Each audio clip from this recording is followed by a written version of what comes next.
Was اور نصیحتیں، لفظ لفظ حکمتیں، ابر علم و آگہی سے برستی بارشیں، شرع کے امور سے، دین کے شعور سے، قلب و ذہن جگمگاتے ہیں سچ کے نور سے۔ خطبہ جمعۃ المبارک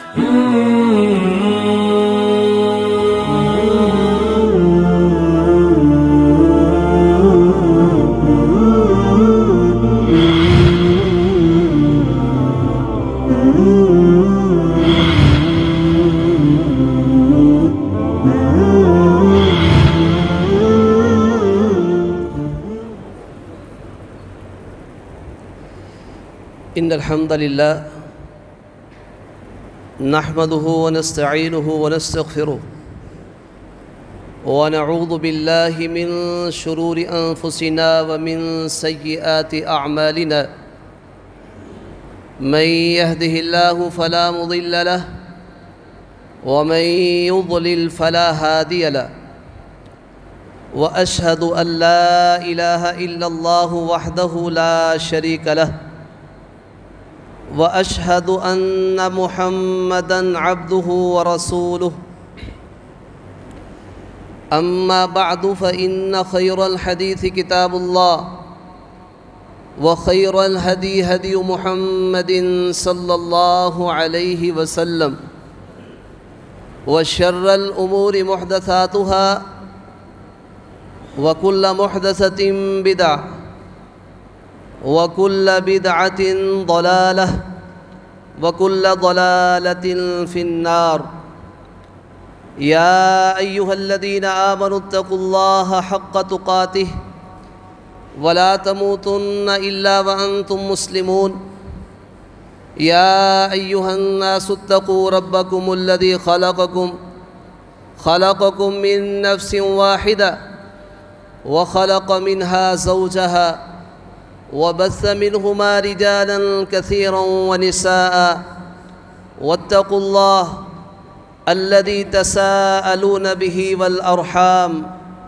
إن الله كان عليكم رقيبا يا أيها الذين آمنوا اتقوا الله وقولوا قولا سديدا يصلح لكم أعمالكم ويغفر لكم ذنوبكم ومن يطع الله ورسوله فقد فاز فوزا عظيما اللهم صل على محمد وعلى آل محمد كما صليت على إبراهيم وعلى آل إبراهيم إنك حميد مجيد اللهم بارك على محمد وعلى آل محمد كما باركت على إبراهيم وعلى آل إبراهيم إنك حميد مجيد رب اشرح لي صدري ويسر لي أمري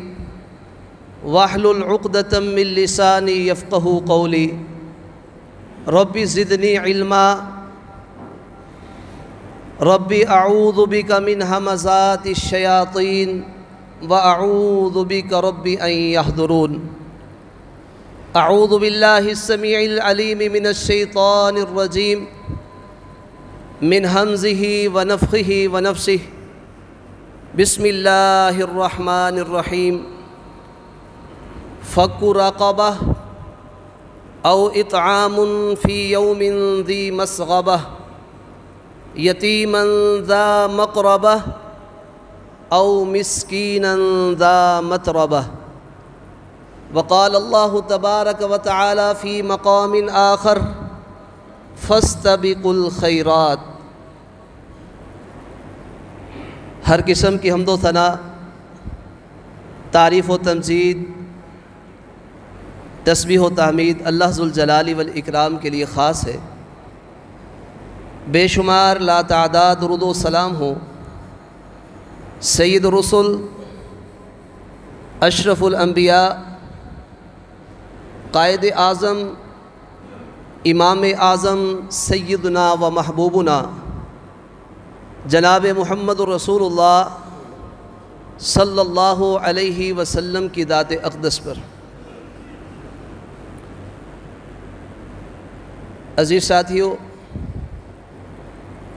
آج آپ احباب کے سامنے نبی مکرم علیہ الصلاۃ والسلام نے ایک خواب دیکھا تھا، وہ خواب آپ کے سامنے بیان کرنا چاہتا ہوں۔ اس خواب کو بیان کرنے والے محمد الرسول اللہ صلی اللہ علیہ وسلم ہیں،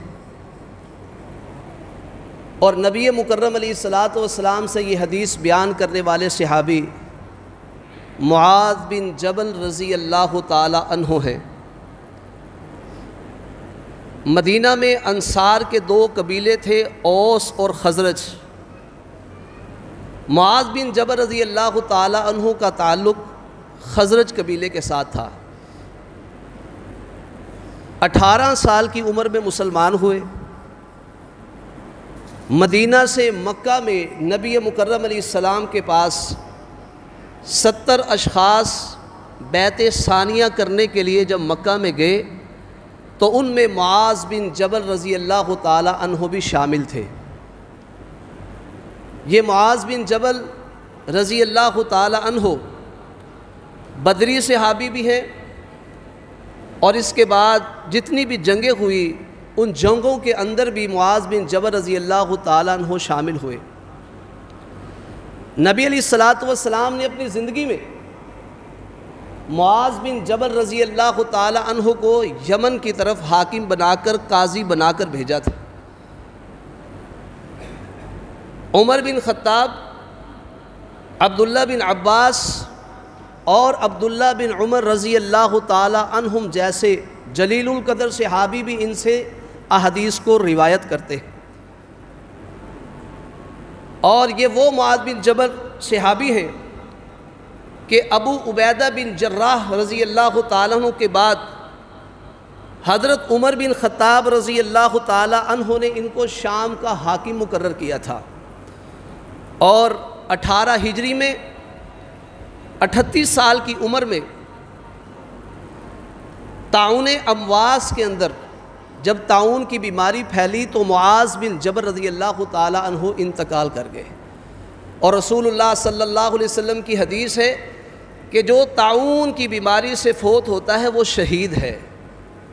تو یہ شہید صحابی معاذ بن جبل رضی اللہ تعالی عنہ، ایک اور واقعہ بھی ان کا یاد آیا کہ یہ وہی صحابی ہیں کہ جب جماعت کے ساتھ نماز شروع ہوئی، صحابہ کرام جماعت میں شمولیت کے لیے مسجد میں تشریف لاتے اور پہلے ساتھی سے پوچھ لیتے کون سی رکعت ہے، وہ بتلا دیا کرتے یہ دوسری رکعت ہے، تیسری رکعت ہے یا چوتھی رکعت ہے۔ تو نماز میں شامل ہونے والا پہلے وہ رہنے والی رکعتوں کو ادا کیا کرتا تھا۔ مثلا جماعت کے ساتھ 2 رکعتیں رہ گئی، پہلے وہ 2 رکعتیں ادا کرتا تھا، پھر جو باقی نماز رہ جاتی اس میں شمولیت اختیار کر لیتا۔ ایک دفعہ معاذ بن جبل رضی اللہ تعالیٰ عنہ مسجد میں تشریف لائے، جماعت کھڑی تھی، ان کی 1-2 رکعتیں رہ چکی تھی، ان کو یہ بات بھول گئی کہ میں ساتھی سے پوچھ لوں کتنی رکعات رہ گئی ہیں۔ بہرحال جماعت میں شامل ہوئے، نبی مکرم علیہ السلام نے نماز کو پورا کیا۔ معاذ بن جبل رضی اللہ تعالی عنہ کی جو رکعتیں باقی بچی تھی انہوں نے بعد میں پوری کی، اور یہ عمل محمد رسول اللہ صلی اللہ علیہ وسلم کو اتنا پسند آیا کہ آپ علیہ السلام نے اس کے بعد یہ حکم لاگو کر دیا کہ آج کے بعد جو شخص جماعت میں شامل ہوگا اس کی جو نماز رہتی ہوگی وہ پہلے ادا نہیں کرے گا، پہلے جماعت کے ساتھ کی رکعات ادا کرے گا، اور جو اس کی رکعات رہ گئی ہیں ان کو بعد میں پورا کرے گا۔ تو یہ عمل بھی حضرت معاذ بن جبل رضی اللہ تعالی عنہ کے عمل کی وجہ سے رسول اللہ صلی اللہ علیہ وسلم نے اپنی امت کو اس کے مطابق حکم دیا۔ تو میرے بھائیو، یہ معاذ بن جبل رضی اللہ تعالی عنہ نبی علیہ السلام کی حدیث اس طرح بیان کرتے ہیں کہ فجر کی نماز کا وقت ہو چکا ہے، نبی مکرم علیہ السلام کا انتظار ہو رہا ہے، کیونکہ آپ علیہ الصلاۃ والسلام امام کی حیثیت سے مسجد میں آنے والے ہیں، لیکن مقتدی آپ علیہ الصلاۃ والسلام کا انتظار کر رہے ہیں۔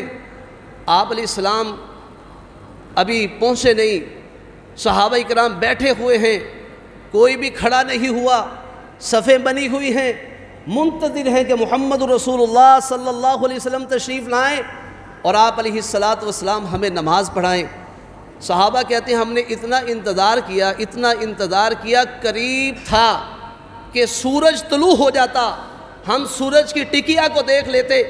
نبی مکرم علیہ السلام جلدی سے تشریف لائے، نماز کی اقامت ہوئی، آپ علیہ السلام نے نماز پڑھائی، اور نماز پڑھانے کے بعد آپ علیہ السلام نے اپنے صحابہ کو کہا علی مصافکم، تم نے اپنی جگہوں سے اٹھنا نہیں ہے، صفوں کے اندر بیٹھے رہنا ہے۔ اب یہاں سے یہ بات پتہ چلی کہ محمد رسول اللہ کے صحابہ بے صبرے نہیں تھے، صبر و استقامت والے تھے، اور آرام سے صفوں میں بیٹھے ہیں، نبی علیہ السلام کا انتظار کر رہے ہیں ادب کے ساتھ، محبت اور الفت کے ساتھ، اور نبی علیہ السلام کو آوازیں نہیں لگائی، آپ کے دروازے کو جا کے دستک نہیں دی۔ نبی مکرم علیہ السلام خود تشریف لائے، انہوں نے یہ نہیں کہا کہ جماعت نکل جائے گی، سورج نکل آئے گا، نماز ضائع ہو جائے گی، کیونکہ نبی مکرم علیہ السلام ان کے لیے سب سے بڑے مطاع ہیں، وہ آپ علیہ السلام کی اطاعت کرنے والے صحابہ ہیں۔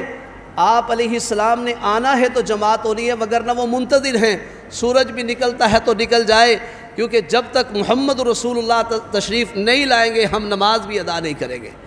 نبی مکرم علیہ السلام تشریف لائے، آپ نے اختصار کے ساتھ نماز پڑھائی اور فرمایا کہ اپنی جگہوں پہ بیٹھے رہو۔ اب میں تمہیں بتلاتا ہوں کہ میں تم سے کس وجہ سے لیٹ ہوا، مؤخر ہوا، کس چیز نے آج مجھے تمہاری طرف نکلنے سے مؤخر کیا۔ تو آپ علیہ السلام نے پھر اپنی رات کا واقعہ بیان کیا۔ آپ علیہ السلام نے فرمایا میں رات کو قیام اللیل کے لیے اٹھا، میں نے وضو کیا، وضو کرنے کے بعد وصلیت ما قدر لی، جو میرے مقدر میں نماز اللہ نے لکھی تھی میں نے وہ ادا کی۔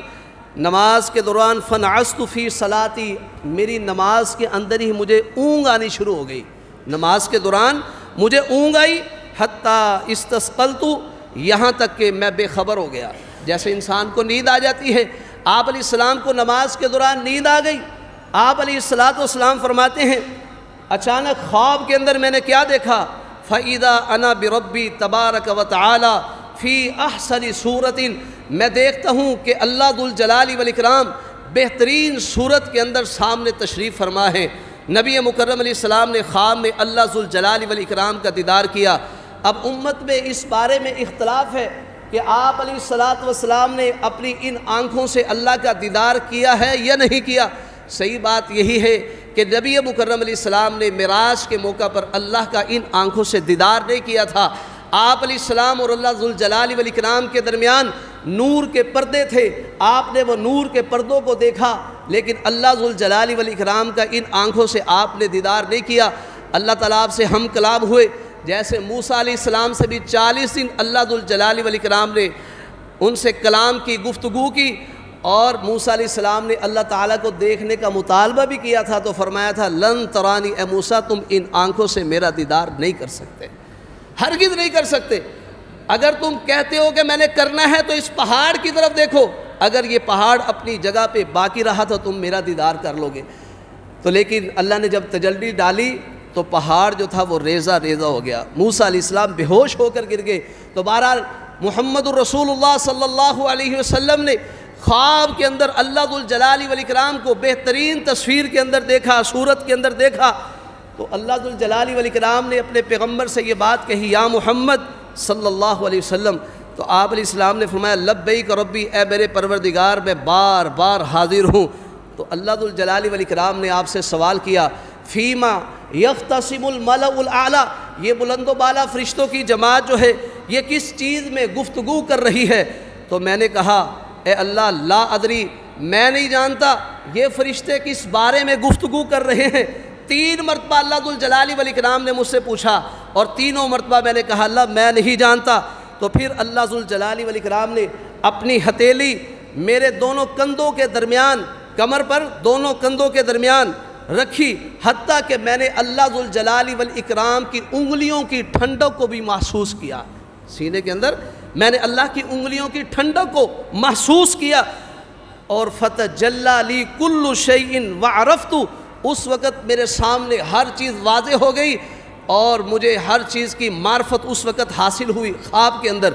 تو اس وقت اللہ ذو الجلال والاکرام نے کہا یا محمد، میں نے کہا لبیک ربی، اے میرے پروردگار میں حاضر ہوں۔ پھر کہا یہ فرشتے، یہ بلند و بالا فرشتوں کی جماعت کس بارے میں گفتگو کر رہی ہے؟ تو نبی مکرم علیہ السلام نے اس وقت یہ جواب دیا، اللہ یہ کفارات کے بارے میں گفتگو کر رہی ہے، وہ نیکیاں جن کی وجہ سے انسانوں کے گناہ دور ہوتے ہیں، ان نیکیوں کے بارے میں یہ فرشتے گفتگو کر رہے ہیں۔ وہ نیکیاں کیا ہیں؟ اللہ اکبر۔ نبی مکرم علیہ السلام نے ان کو بیان کرنا شروع کیا۔ سب سے پہلی نیکی جس کی وجہ سے انسانوں کے گناہوں کو اللہ دور کرتے ہیں، فرمایا مشی الاقدام الی الجماعات، جماعت کے ساتھ نماز ادا کرنے کے لیے چل کے جانا، جماعت کے ساتھ نماز ادا کرنے کے لیے چل کے جانا۔ اس کے ایک ایک قدم پر اللہ ذوالجلال والاکرام نیکیوں کو لکھتے ہیں، گناہوں کو معاف کرتے ہیں، درجات کو بلند کرتے ہیں۔ تو محمد رسول اللہ صلی اللہ علیہ وسلم نے وہ نیکیاں بیان کرنا شروع کی جن کی وجہ سے انسانوں کے گناہوں کو معاف کیا جاتا ہے۔ تو میرے بھائیوں، ہمارا بھی حق بنتا ہے کہ ہم بھی جماعت کے ساتھ نماز ادا کرنے کے لیے اپنے گھروں سے نکلا کریں، اپنے دروازوں کو کھولا کریں، اپنی اولادوں کو اٹھایا کریں، اپنی اولادوں کو اپنے ساتھ لے کر مسجد میں جماعت کے ساتھ نماز ادا کرنے کے لیے جایا کریں۔ لیکن ہماری سستیاں ہیں، بیان کرنے والوں کی بھی سستیاں ہیں اور سننے والوں کی بھی سستیاں ہیں۔ میرے بھائیوں، ان سستیوں کو دور کریں گے تب ہمارے گناہوں کو معاف کیا جائے گا، ہماری نیکیوں کو لکھا جائے گا، ہمارے درجات کو بلند کیا جائے گا۔ نبی مکرم علیہ السلام کے صحابہ، ان کو پتہ چلا کہ مسجد نبوی کے قریب کچھ پلاٹ خالی ہیں۔ انہوں نے پروگرام بنایا کہ ہم مسجد کے قریب چلتے ہیں۔ نبی مکرم علیہ السلام تک جب یہ بات پہنچی، میرے صحابہ مسجد کا قرب چاہتے ہیں، مسجد کے قریب آنا چاہتے ہیں، مقصد تو یہ بھی نیک تھا، لیکن پیارے پیغمبر علیہ السلام نے کیا کہا؟ اے میرے صحابہ، اے بنو سلیمہ، مجھے پتہ چلا ہے تم مسجد کے قریب آنا چاہتے ہو، نہیں، دیارکم تکتب آثارکم، دیارکم تکتب آثارکم، اپنے گھروں میں رہو، وہاں سے چل کے آیا کرو۔ جب تم چل کے آؤ گے تمہارے قدم وہ اللہ کے ہاں لکھے جائیں گے، تمہاری نیکیاں لکھی جائیں گی، تمہارا ایک ایک قدم فرشتوں کے رجسٹروں کے اندر لکھا جائے گا۔ تو میرے بھائیوں، نبی مکرم علیہ السلام نے ان نیکیوں کا تذکرہ کیا جن کی وجہ سے انسان کے گناہوں کو معاف کیا جاتا ہے۔ کاش ہم دن رات، صبح و شام 24 گھنٹے گناہ کرنے والے ہم بھی ان نیکیوں کو اختیار کریں جن نیکیوں کی وجہ سے اللہ ذوالجلال والاکرام گناہوں کو معاف کرتے ہیں۔ اور دوسری نیکی جس کے بارے میں فرشتے گفتگو کر رہے ہیں، نبی علیہ السلام دیکھ رہے ہیں خواب کے اندر، ان میں سے دوسری بات، اس کا تعلق بھی نماز کے ساتھ، مسجد کے ساتھ۔ فرمایا والجلوس فی المساجد بعد الصلاۃ، جماعت کے ساتھ نماز ادا کرنے کے بعد اپنی جگہ پہ بیٹھے رہنے والے لوگ، ان کی نیکیاں اللہ قبول کرتے ہیں۔ ان وجوہات کی وجہ سے اللہ گناہوں کو معاف کرتے ہیں۔ ہم تو میرے بھائیوں، اول تو نماز کے لیے ٹائم نہیں نکلتا، لیکن جیسے ہی سلام پھرتا ہے ہم اٹھ کے باہر بھاگتے ہیں، دکانوں پہ بھاگتے ہیں۔ یقین جانیے، آج آپ یہ بات نوٹ کر لیں، اور میرے یہ تجربے کی بات ہے، جو لوگ سلام پھیرتے اٹھ کے بھاگتے ہیں ان کی نماز کے اندر خشوع نہیں ہے، ان کا ذہن پہلے ہی بھاگنے کی طرف ہے۔ میرے بھائیوں، ہم تو نماز کے دوران ہی امام سے پہل کر جاتے ہیں، ابھی امام دوسرے سجدے سے سر اٹھا کے جلسہ استراحت میں بیٹھ کے اس نے اٹھنا ہوتا ہے، ہم امام سے پہلے ہی کھڑے ہو جاتے ہیں۔ ابھی امام اپنی قرات کو مکمل کر کے رکوع میں جاتا ہے، ہم سے پہلے رکوع میں ہوتے ہیں۔ اللہ اکبر کہہ کے سجدے میں جاتا ہے، ہم سجدے میں امام ابھی سر نہیں رکھتا، ہم امام سے پہلے سجدے میں سر رکھ دیتے ہیں۔ مجھے بتلائیے، آپ میں وہ کون سا بندہ ہے جو ہمیں یہ فتویٰ دے کہ امام کے سلام پھیرنے سے پہلے مقتدی باہر جا سکتا ہے؟ کوئی دے گا یہ فتویٰ؟ جب سلام پھیرنے سے پہلے جا نہیں سکتے تو رکوع میں اور سجدے میں پہلے جانے کی کیا ضرورت ہے؟ مجھے بتلائے، نبی علیہ السلام نے تو فرمایا کہ جو امام سے پہلے سجدے سے اپنا سر اٹھاتا ہے، مجھے اس بات کا خطرہ ہے کہ ہی اللہ اس کے سر کو گدھے کا سر نہ بنا دے۔ تو میرے بھائیوں، اپنی نمازوں کو درست کیجئے، جماعت کے ساتھ نماز ادا کی ہے، کچھ دیر بیٹھیے، اس کے ذریعے بھی اللہ ذوالجلال والاکرام گناہوں کو معاف کرتے ہیں۔ ایک نماز پڑھ لی، مسجد میں بیٹھے رہے، اگر آپ کے پاس ٹائم ہے، جتنی دیر بیٹھیں گے نیکیاں لکھی جائیں گی، گناہ معاف ہوں گے۔ تو ہمارا حق بنتا ہے کہ ہم ایسی نیکیاں کریں جن کی وجہ سے گناہ معاف کیے جاتے ہیں۔ گناہ تو ہم کرتے ہیں۔ میرے ایک ساتھی مجھے یاد آیا، کہنے لگا قاری صاحب میں نے عزم کر لیا ہے، اگر میرے سے گناہ نہیں نہ چھوڑتے نیکیاں بھی نہیں چھوڑنی، نیکیاں بھی نہیں چھوڑنی۔ میرے پیغمبر بھی یہاں ان نیکیوں کا تذکرہ کر رہے ہیں جن نیکیوں کی وجہ سے انسانوں کے گناہوں کو معاف کیا جاتا ہے۔ تو میرے بھائیوں، ہمیں بھی یہ نیکیاں اپنانی چاہیے۔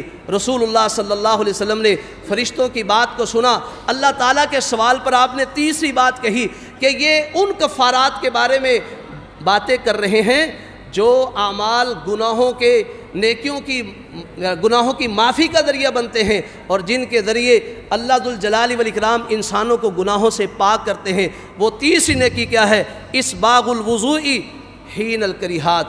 انسان کا دل نہیں چاہ رہا، انتہا کی سردی ہے، انتہا کی سردی ہے، پانی ٹھنڈا ہے، اب اس نے نماز کے لیے وضو کرنا ہے، دل نہیں چاہ رہا، لیکن اپنے رب کی خاطر، اپنے رب کو راضی کرنے کے لیے یہ اپنے گرم بستر کو چھوڑتا ہے، اٹھتا ہے، ٹھنڈے پانی سے وضو کرتا ہے، اور وضو بھی سرسری نہیں کرتا، اس میں اضافہ بھی نہیں کرتا اور اس میں کمی بھی نہیں کرتا، کسی عضو کو خشک نہیں رہنے دیتا، پانی ٹھنڈے کو مکمل اعضاء پر پہنچاتا ہے۔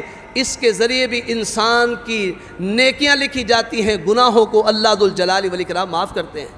آپ نے سنا ہے نا، حدیث میں آتا ہے کہ جب انسان وضو کرتا ہے اس کے ناخنوں کے اندر سے، ہاتھوں کے ناخن ہے نا، اس کے اندر بھی اگر کوئی گناہ چھپا ہو اللہ ذوالجلال والاکرام اس کو بھی نکال دیتا ہے۔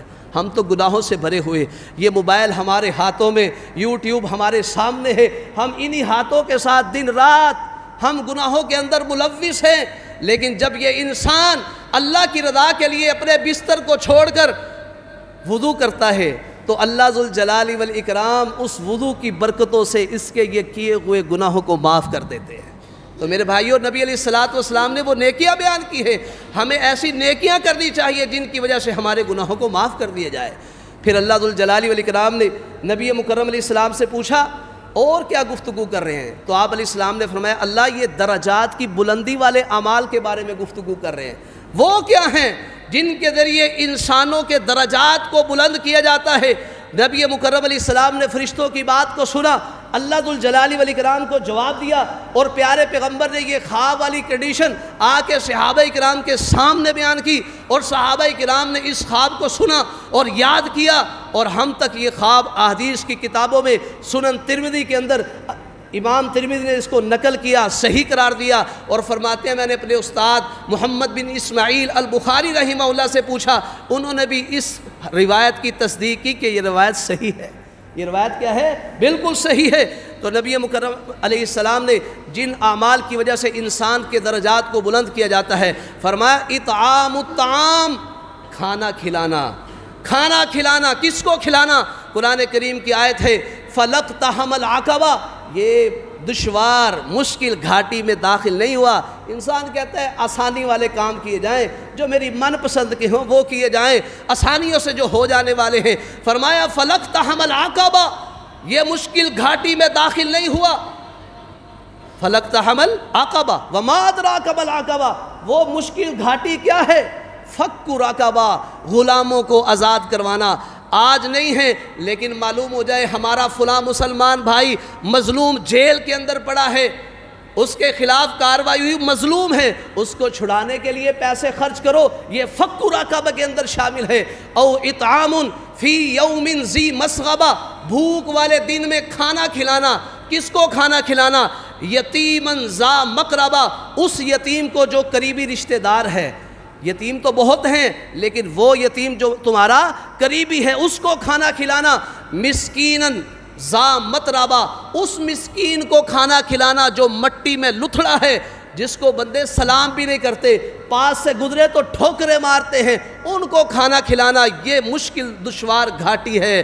میرے بھائیوں، آج بھی امت مسلمہ میں ایسے لوگ موجود ہیں جو مسکین کی کیٹاگری میں ہیں، ان کو کھانا کھلائیں، ان کے گھر تک راشن پہنچائیں، وہ آپ کے منتظر ہیں۔ پھر دیکھیں اللہ ذوالجلال والاکرام آپ کے اس خرچ کرنے کی وجہ سے آپ کے گھر کے اندر، آپ کے مال کے اندر کتنی برکات نازل کرتے ہیں۔ میرے بھائیوں، یہ وہ اعمال ہیں جن کی وجہ سے درجات بلند ہوتے ہیں۔ انسان اپنا زائد مال جمع کرتا ہے، ایک ضروریات ہے نا، میرے پاس 1 دینار ہے، فرمایا اپنے پہ خرچ کر، کہا ایک اور ہے اولاد پہ خرچ کر، ایک اور ہے بیوی پہ خرچ کر، آگے تیری مرضی ہے اور ہے تو انسان کے پاس جو مال ہے نا، یہ مال انسان اللہ کے راستے میں خرچ کرے، جمع کرنے سے بہتر ہے، جمع کرنے سے بہتر ہے کہ انسان کچھ نہ کچھ مال جمع کر لے، لیکن زیادہ وافر کرتا ہے نا تو اللہ کے راستے میں خرچ کرے، ورنہ یہ زیادہ مالوں والوں کے بارے میں فرمایا اخسرون، یہ خسارے میں جائیں گے۔ صحابی کہتے ہیں میں ڈر گیا، مجھے دیکھ کے نبی اسلام نے فرمایا یہ خسارے میں جانے والے ہیں۔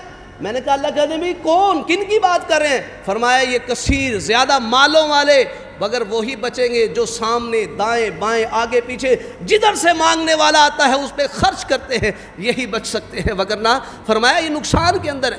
تو میرے بھائیوں، اپنے مالوں میں حصہ زکوٰۃ کا تو نکالتے ہیں نا، غریبوں کے لیے، خصوصاً ان مہنگائی کے دور میں راشن پہنچائیں، بیواؤں کے گھروں کے اندر، غریبوں میں، مسکینوں میں، خصوصاً اپنے رشتہ داروں میں دیکھیں قریب لوگوں کے اندر کون آپ کے مال کے مستحق ہیں، آپ کے بھائی ہیں، آپ کی بہنیں ہیں، آپ کے کزن ہیں، ان میں دیکھیں ڈبل اللہ ذوالجلال والاکرام ثواب عطا کرتے ہیں۔ جو مسکین کو بھی دیکھتا ہے اور اپنی رشتہ داری کو بھی دیکھتا ہے اس کو ڈبل اجر ملتا ہے۔ ہم ایک دفعہ اپنے رشتہ دار کو دے دینا، ہم کہتے ہیں ہم نے تمہارا ٹھیکہ اٹھایا ہوا ہے، آگے سے باتیں کر کے احسان جتلاتے ہیں، اذیتیں پہنچانے والے۔ اس لیے آج ہمارے یہ حالات بنے ہوئے ہیں، اول خرچ نہیں کرتے، کر دیں تو میرے بھائیوں احسان جتلاتے ہیں، نہیں اس سے درجات بلند نہیں ہوں گے اللہ کی رضا کے لیے۔ انما نطعمکم لوجہ اللہ لا نرید منکم جزاء ولا شکورا، ہم تو تمہیں اس لیے کھلاتے ہیں کہ ہمارا رب راضی ہو جائے، ہم اس لیے تمہیں کھانے نہیں کھلاتے کہ اس کے بدلے میں تم ہمیں کھلاؤ۔ جیسے رشتہ داریوں میں، دوستوں میں چلتا ہے، ہم نہیں یہ چاہتے کہ ہم تمہیں اس لیے کھانا کھلا رہے ہیں اس کے بدلے تم کھلاؤ، ہم یہ نہیں چاہتے کہ ہم تمہیں کھانا کھلا رہے ہیں تم ہمارا شکریہ ادا کرو۔ کھلانے والے کا یہ نظریہ نہیں ہونا چاہیے، باقی جس کو دیا جا رہا ہے وہ اس کو جزائے خیر اس کا شکریہ ادا کر لے، کیونکہ فرمایا جو لوگوں کا شکریہ ادا نہیں نہ کرتا وہ اللہ کا شکریہ ادا بھی نہیں کرتا۔ تو اس لحاظ سے میرے بھائیوں، کھانا کھلانے سے درجات کی بلندی ہوتی ہے۔ اور دوسرا عمل جو محمد رسول اللہ صلی اللہ علیہ وسلم نے فرشتوں کو خواب کے اندر دیکھا گفتگو کر رہے ہیں، فرمایا لین الکلام، کلام کو نرم انداز سے کرنا۔ کسی مسلمان بھائی سے کسی سے گفتگو کر رہے ہو نا، حسن اخلاق سے کرے، نرم گفتگو کرے، اچھا اخلاق پیش کرے۔ لیکن آج ہمارے اخلاق دیکھ لیجئے کتنے سخت ہیں۔ میرے بھائیو یاد رکھے نبی علیہ السلام نے فرمایا تھا اے عائشہ علیک بالرفق، نرمی کو اختیار کرنا، نرمی کو اختیار کرنا۔ اللہ تعالیٰ رفیق ہیں، یحب الرفق، نرمی کرنے کو پسند کرتے ہیں۔ اور جو مقام اللہ نرمی سے عطا کرتے ہیں نا، سختی سے وہ مقام انسان کو نہیں ملتا۔ انسان بڑے بڑے عہدوں میں فائز ہوتا ہے، اگر وہ اپنی گفتگو غلط کرتا ہے تو لوگوں کے دلوں میں اس کی نفرت پیدا ہو جاتی ہے، وہ اپنے عہدوں سے ہاتھ دھو بیٹھتا ہے، لوگ اس کے بد اخلاقی کی وجہ سے گفتگو کرتے ہیں مجالس میں، اس کی عدم موجودگی میں۔ اس لیے میرے بھائیوں اپنے اخلاق کو درست کریں، میرا بھی حق بنتا ہے میں اپنے اخلاق کو درست کروں، آپ بھائیوں کا بھی حق بنتا ہے، کیونکہ اس کی وجہ سے اللہ ذوالجلال والاکرام درجات کو بلند کرتے ہیں۔ دنیا میں بھی لوگ ایسے لوگوں سے محبت کرتے ہیں، پیار کرتے ہیں، کیونکہ نرم گفتگو انسان کے لیے ہر چیز کو مزین کر دیتی ہے۔ اگر یہ گفتگو سخت ہو جائے تو پھر اس بندے کو عیبدار کر دیتی ہے۔ اور ویسے بھی ہر بندہ نرمی کو ہی پسند کرتا ہے۔ میرے ہاتھ اگر نرم ہے نا، بندہ منہ کا انداز ہی بدل جاتا ہے، یار بڑی نرمی ہے، بہت نرم ہے، یہ کپڑا بہت نرم ہے۔ اور جیسے سخت ہو بندہ کہتا ہے بہت سخت ہے، چہرے کا انداز بھی بدل جاتا ہے، گفتگو کا انداز بھی بدل جاتا ہے۔ اس لیے میرے بھائیوں اگر درجات کی بلندی چاہتے ہو اپنے اخلاق کو اچھا کرنا ہوگا۔ دین خیر خائی کا نام ہے، تبصرے کرنے کا نام دین نہیں، دین خیر خائی کرنے کا نام ہے۔ آج ہماری مجلسوں میں سیاسی گفتگو ہے، ہماری مجلسوں کے اندر ایک دوسرے کی غیبتیں ہو رہی ہیں، یہ کوئی حل نہیں ہے، یہ الٹا اپنے لیے نقصان ہے۔ اپنے فائدے کی باتیں کریں، فائدے کی باتیں جن سے عوام کو فائدہ پہنچے، کیونکہ لوگوں میں سب سے بہترین شخص وہ ہے جو سب سے زیادہ لوگوں کو فائدہ پہنچاتا ہے۔ یہ کام کریں انشاءاللہ، محبتوں والے کام کریں۔ تو پیارے پیغمبر نے فرمایا کلام کو نرم کرنا۔ اور تیسری بات کہی والصلاۃ نیام، جب رات کو لوگ سو رہے ہونا اس وقت اٹھ کے نماز پڑھنا۔ یہ کون سی نماز ہے جی؟ تہجد کی نماز۔ اس سے درجات بلند ہوتے ہیں، اس سے درجات اللہ بلند کرتے ہیں۔ اور درجات جب بلند ہوتے ہیں نا تو اللہ ذو الجلال والاکرام مزید ان کے اندر نعمتوں سے انسان کو نوازیں گے۔ ایک اور حدیث بھی ہے، اس میں یہی تینوں چیزیں بیان ہوئی ہیں۔ آپ علیہ السلام نے فرمایا جنت کے اندر بالا خانے ہیں، اوپر بڑے بڑے پیارے کمرے بنے ہوئے ہیں، اندر بندہ ہوگا نا تو باہر کا پورا سسٹم نظر آئے گا۔ ہم نے تو گھروں میں کیمرے لگائے ہوتے ہیں نا باہر دیکھنے کے لیے، یہ بندہ ایسے ہی اندر ہوگا باہر کا پورا سسٹم نظر آئے گا، باہر ہوگا تو اندر کا سسٹم اس کو پورا نظر آئے گا۔ ایسے بہترین بالا خانے اللہ ذو الجلال والاکرام نے تیار کیے ہیں۔ کن کے لیے تیار کیے ہیں؟ فرمایا لمن اطاب الکلام، جس نے اپنی گفتگو کو نرم کیا، اور وَأَطْعَمَ الطَّعَامَ، جس نے غریبوں مسکینوں کو کھانا کھلایا، وَبَاتَ قَائِمًا وَالنَّاسُ نِيَامٌ، اور جس شخص نے رات گزاری، لوگ سو رہے ہیں، رات کہاں گزاری؟ اللہ کے سامنے قیام کرتے ہوئے۔ میرے بھائیوں کبھی رات کو اٹھ کے نا اللہ سے باتیں کر لیا کرے، 2 رکعتیں پڑھ لیا کرے۔ بلکہ ایک حدیث میں نبی مکرم علیہ السلام نے فرمایا جو بندہ رات کو قیام کرتا ہے اور قیام کے اندر 10 آیات کی تلاوت کر لیتا ہے، مثلا فاتحہ پڑھی، 5 آیات پڑھی، اگلی رکعت میں بھی فاتحہ پڑھی، 5 آیات پڑھی، کتنی ہوگی جی؟ 10۔ فرمایا یہ بندہ ان لوگوں میں اس کا شمار نہیں ہوگا جو اللہ کے ذکر سے غافل ہونے والے ہیں۔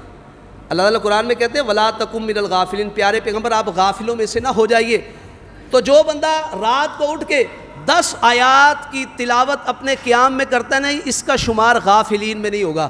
اگر یہ بندہ 100 آیات کی تلاوت قیام میں کر لے تو فرمایا اس کا شمار قانتین میں ہوگا، جو قرآن میں ہے والقانتین والقانتات، فرما برداری کرنے والے مرد اور فرما برداری کرنے والی خواتین۔ جو بندہ 100 آیات کے ساتھ قیام اللیل کر لے اس کا شمار ان لوگوں میں ہوگا جو اللہ کے فرما بردار ہیں۔ اور جو 1000 آیات کے ساتھ کرے گا، فرمایا جیسے لوگ کثرت سے مال جمع کرنے والے ہیں نا، جس نے 1000 آیات کے ساتھ قیام اللیل کیا یہ بہت زیادہ اجر و ثواب جمع کرنے والا بندہ ہے، اس کا شمار ان میں ہوگا۔ تو میرے پیارے پیغمبر نے یہ 3 باتیں درجات کی بلندی کے لیے بیان کی ہیں، کھانا کھلانا اور نرم گفتگو کرنا اور تہجد کی نماز ادا کرنا۔ پھر اللہ ذو الجلال والاکرام نے یہ آپ علیہ السلام کی باتیں سن کے فرمایا پیارے پیغمبر اب آپ مانگیے کیا مانگتے ہیں، آپ سوال کیجئے کیا سوال کرتے ہیں۔ نبی علیہ السلام نے وہاں پہ کوئی بادشاہتیں نہیں مانگی، کوئی سونے اور چاندی کا مطالبہ نہیں کیا، درم و دینار کا مطالبہ نہیں کیا، کوٹھی بلڈنگوں کا مطالبہ نہیں کیا۔ مکے کے لوگ تو کہتے تھے آپ کے خزانے ہوں، باغات ہوں، آپ چاہتے تو اس وقت سوال کر سکتے تھے چلو یہ مسلمان ہو جائیں گے شاید، لیکن جو ہٹ دھرم ہے وہ کہاں مسلمان ہوتا ہے، اس کے سامنے جتنے مرضی دلائل رکھ دیے جائیں۔ پیارے پیغمبر اسلام نے اس وقت کیا سوال کیا؟ اللہم انی اسألک فعل الخیرات، اللہ میں تجھ سے سوال کرتا ہوں خیر کے کاموں کے کرنے کا، خیر کے کاموں کے کرنے کا تجھ سے سوال کرتا ہوں۔